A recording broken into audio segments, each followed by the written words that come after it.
Hi everyone, this is Angelica. Thank you for watching this video today. The title of this video is called, What Exactly is Self-Love?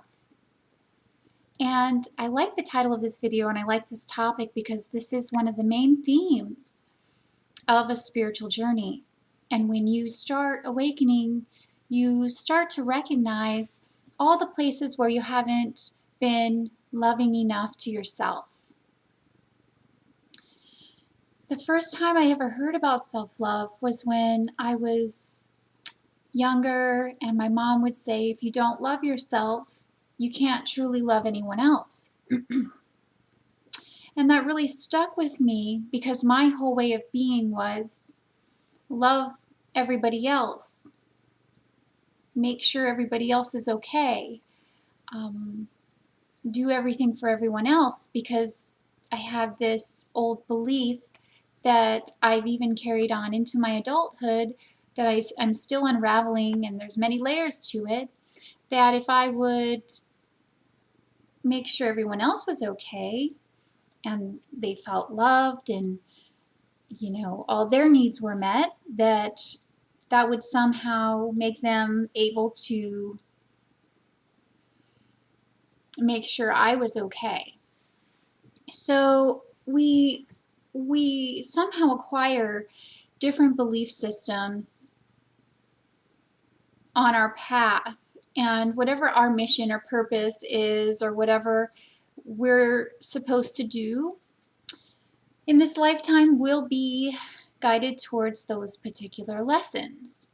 So I never thought much about it, except for that I always just loved other people so much and wanted them to be okay. And a lot of people on a spiritual path have that. A lot of people are caretakers. They'll put others' needs before their own.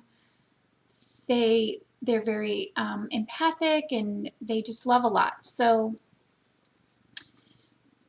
I started to realize when I started going through my awakening, I didn't really even question if I loved myself or not. I didn't even think it was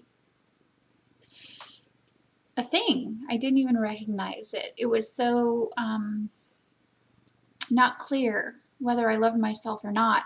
But it became glaringly obvious when I started awakening and I started recognizing, whoa, I don't really love myself. What the heck is going on? I thought that I did, but in reality, I had never really even thought about it. And when my mom would say, you have to love yourself before you can love others, I was like, oh yeah, whatever, like I didn't think much about it. And then I didn't have a lot of support in the way of guidance to understand what that actually meant, because words are only as powerful as, if the person saying the words or where you're getting the information from is actually following what they're teaching, because there's an energetic imprint in the information, and as it's transmitted to you, you can actually feel the energy of what that means. But when they're just words, say for instance, if a teacher just reads a book and doesn't experience the journey for themselves, then you'll be able to tell, because it won't be very helpful, because everything's energy. So as teachers teach, they're also transmitting energetic signatures of what they're talking about. So as I started to unravel all these different aspects of myself, it all would lead back to self-love. And I've learned many things along the way, and I'm still learning, because self-love is an ongoing process and it never ends. We always find ways that we can love ourselves more. So to take an inventory of your life and to see the ways that you don't love yourself is a really, really good idea. I also don't care for people who say, oh, you just have to love yourself more. Because what does that really mean? It means so many different things for different people. Self-love is constantly putting yourself first, putting your own needs, your wants, your desires, your mission, your purpose, and everything that is first and foremost in your life. Because if everybody did that and they were coming from a, an expanded heart space, then the world would definitely shift and change. But the thing is that people aren't doing that. They're not putting themselves first. They're not putting their own needs first. And everybody's needs are different. That's why it's hard to explain what self-love actually is. And I'm not talking about ego here, which is, what society tells us would make us feel valuable or loved in different situations or circumstances. Because like I said, everybody's different. Everyone has their own energy, their own soul mission.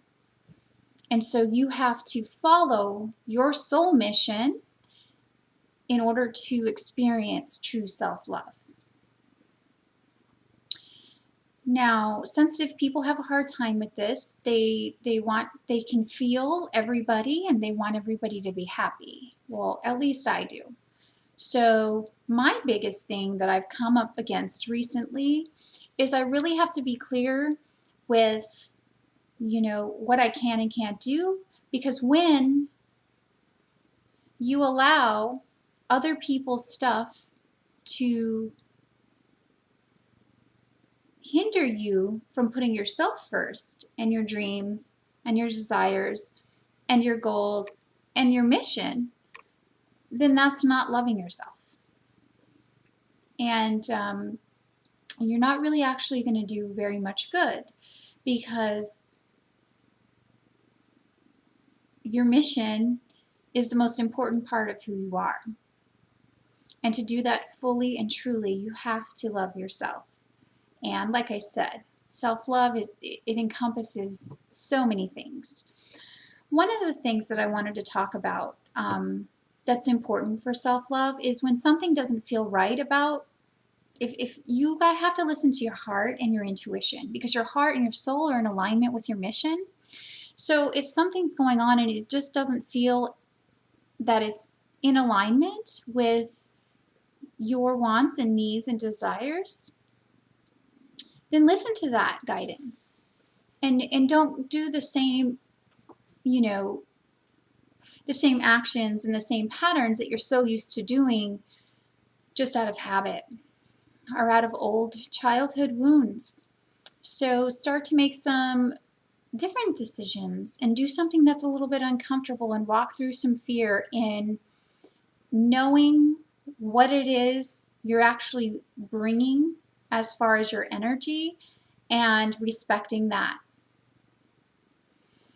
And that's a hard process. It doesn't come, in one day, and you need to hear it over and over and practice it. But until you do get it, you'll find that you'll get more and more lessons in regards to that. And like I also said, there's many, many, many layers to self-love. So when you get the first layer, you'll be like, oh, yay, I figured it out. And then there'll be another layer. And like I said, too, it's an ongoing process. It's something that you're going to work on your entire life. Another thing that would be a good idea to promote your self-love is to surround yourself with only high vibrational people. Because sometimes when you're sensitive and you're an aware and you're a loving person, people will come to you who need a lot of your energy. And that's okay in certain circumstances and in the right time. If you have all your needs met and everything is going within alignment, then a lot of time to when you will, you decide to, help people that are willing to help themselves. The problem really comes in when we try to help people that don't really want help. They want to stay in the victim mentality. And so we give of ourselves, and it's just a never-ending story of the same thing over and over. And then you recognize, oh wow, I'm like giving of my energy and time, and it's going nowhere. And not only that, it's not adding to my self-love, because it's not adding to my mission or my goals or my wants or my needs. And that may be considered selfish, but selfish is actually a good thing. Selfish, there should be another term for it. When you're putting your own needs first and your heart is connected to it, then it's not selfish at all. It's actually needed in order for you to expand and become your highest potential. So self-love also includes when you don't do something right, or you do something that you feel is out of alignment with your goal and mission, to be okay with that and to love yourself more. And to say, oh, okay, I'd like to, shift this a little bit, or, oh, I did this, I made this mistake again. Okay, well, I love myself anyway. Because it's when we do something wrong and we don't feel happy about that, that we kind of tend to beat ourselves up, to say, I should have done that differently.